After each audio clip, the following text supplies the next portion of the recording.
In 1999, South America appeared calm on the surface. Currencies were pegged. Inflation was under control. Foreign investment flowed in as if the past chaos had been forgotten. The numbers told a story of stability, of redemption, of a continent rising from financial trauma. But money has a way of revealing the truth long before anyone admits it. Behind closed doors, central banks were quietly burning through reserves. Ministers met in urgent secrecy. Families started converting pesos and cruzeros into dollars just in case. Something subtle, almost imperceptible, was shifting. Ordinary citizens noticed first. Investors noticed next. Governments noticed last, when the tools they relied on to maintain control began failing. What happens when an entire region realizes its money may no longer protect it? It wasn't a sudden crash. It was a slow, almost polite unraveling, a crisis hiding inside exchange rate formulas, debt agreements, and confidence itself. By the time global markets caught on, the damage was already embedded in daily life, in wages that no longer stretched, in jobs quietly disappearing, in governments trapped by promises they could no longer honor. If stories like this fascinate you, subscribe and join us as we uncover the hidden mechanics of global finance, the forces shaping economies long before headlines arrive. And tell us in the comments, what country are you watching from, and could something like this happen where you live? Because the most dangerous financial crises aren't announced.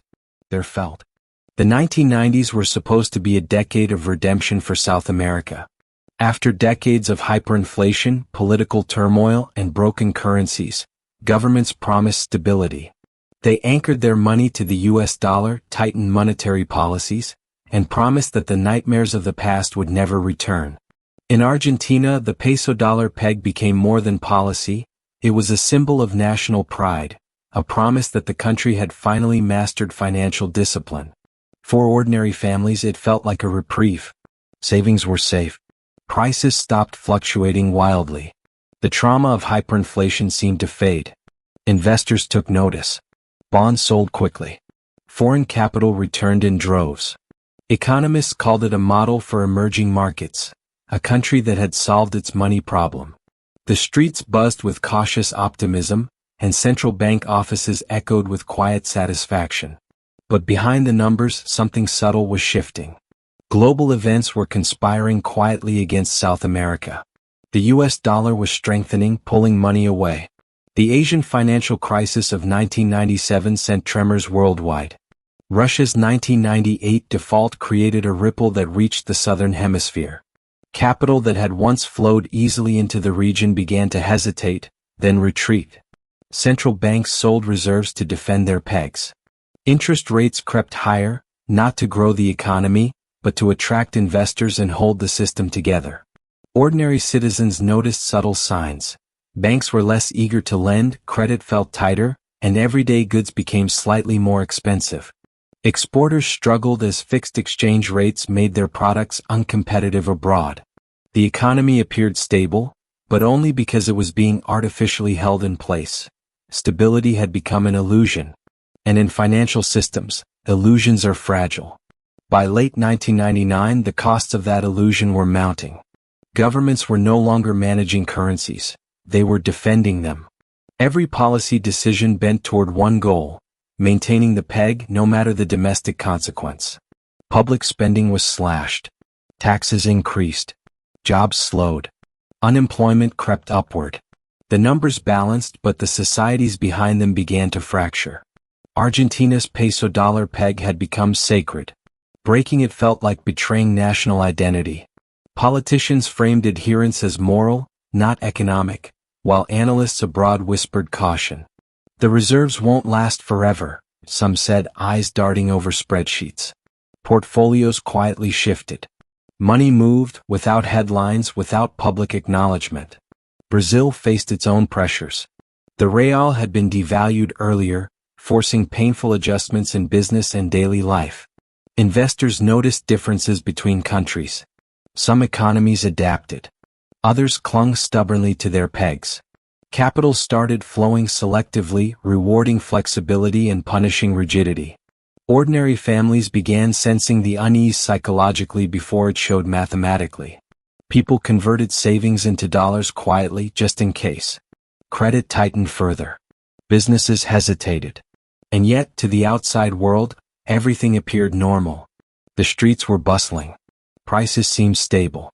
Reports of stability filled news outlets. But the difference between a currency being stable and a currency being forced to be stable is enormous. And the markets were already testing it. By the end of 1999, the cracks in South America's monetary facade were impossible to ignore. Investors no longer trusted the assurances that once seemed unshakable. Inside trading rooms from Sao Paulo to New York, conversations were tense. Portfolio managers exchanged hurried glances, recalculating risk in real time. Money, once patient and obedient, had begun to move faster than governments could react. Argentina's central bank sold reserves aggressively, trying to defend the peso. Interest rates climbed to unprecedented levels. Businesses slowed investment. Ordinary citizens noticed long lines at banks, whispers about hidden fees, and the quiet disappearance of small loans. Exporters, already squeezed by rigid exchange rates, struggled to remain competitive. Each day brought a subtle but undeniable signal: stability was unraveling. In Brazil, the story was even more visible. The real had already floated against global pressures, forcing painful adjustments that businesses and families felt immediately. Investors noticed the contrast. Flexible, market-responsive economies retained confidence. Rigidly pegged economies risked collapse. International capital began to shift, quietly withdrawing from perceived danger zones. Governments reacted with public reassurances, but private meetings in central bank offices told a different story. Economists scribbled emergency projections, anticipating what might happen if reserves ran dry. Global markets responded nervously. U.S. analysts debated exposure. European banks quietly reduced lending. Ordinary families, still unaware of the full scale, began moving savings into dollars or foreign accounts. Journalists noticed subtle signs: unexplained policy adjustments, unreported debt refinancing, and whispers of secret negotiations with the IMF. Confidence, the invisible oil of financial systems, was leaking fast. And yet, the numbers on paper still suggested order. The crisis had become invisible, and invisible crises often hit hardest. By December, the pressure became almost tangible. Argentina teetered. Brazil struggled to maintain investor confidence. Economists began using words like unsustainable in private briefings. Traders in London and New York watched the flows with alarm. For the first time, the world realized this was not a theoretical risk. It was real, immediate, and expanding. Capital flight accelerated. Investors sold local bonds, withdrew deposits, and shifted into safer assets abroad. Governments scrambled to respond. Emergency measures were announced: interest rate hikes, temporary capital controls, and urgent IMF discussions. Boardrooms in multinational corporations vibrated with tension. Executives made rapid decisions on payrolls, inventory, and investment, unsure if markets would stabilize or spiral further. Ordinary families felt it in quiet ways: delayed loans, subtle price increases, and the psychological stress of uncertain savings.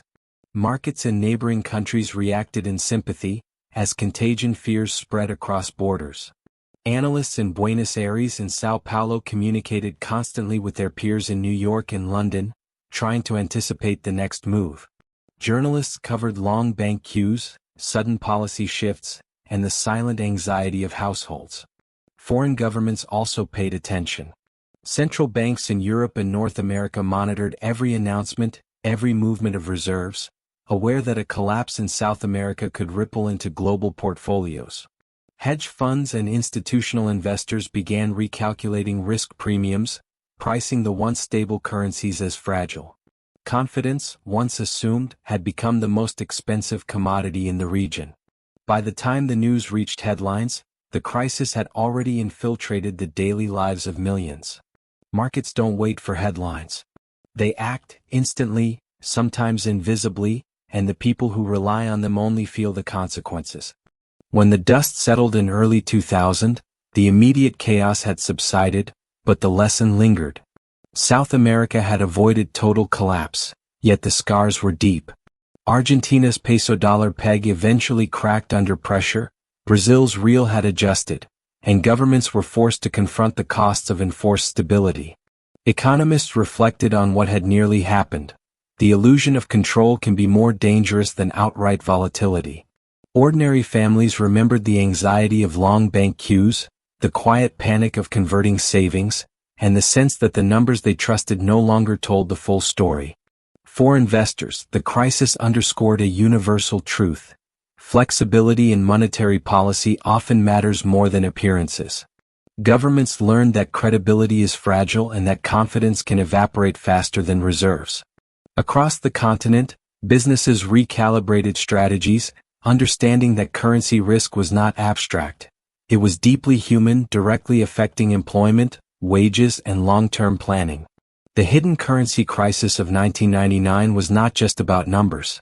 It was about trust, between citizens and governments, between investors and economies, and between what is promised on paper and what actually exists in reality. Looking back, the event illuminated the quiet power of perception in global finance. A currency's stability is not simply a mathematical measure. It is a social contract. The shockwaves were subtle yet profound, influencing policy, investment, and daily life. Analysts now study 1999 as a cautionary tale. The cost of forced stability, the danger of overconfidence, and the importance of resilience in economic design. For ordinary people, the crisis left an enduring lesson. Money is more than coins or paper. It is a reflection of collective belief, and when that belief falters even for a moment, the effects ripple through lives, livelihoods, and societies. Governments, investors, and markets may recover, but the memory of vulnerability shapes decisions for years to come. In the end, the hidden currency crisis of 1999 did more than almost topple nations. It revealed the delicate balance between trust, policy, and human behavior, a balance that continues to govern economies across the world today. In the end, the story of South America's hidden currency crisis reminds us that money is never just numbers on a screen. It is trust, confidence, and human behavior all wrapped into a fragile ecosystem. Markets may recover, governments may stabilize, and currencies may return to normal, but the lessons linger, quietly shaping decisions, strategies, and lives long after the headlines fade. Stories like this reveal the hidden mechanics of global finance, the subtle forces, the unseen tensions, and the human choices that determine whether stability holds or unravels. And sometimes, the most profound crises are the ones that almost happen, leaving us with knowledge far more valuable than the panic itself.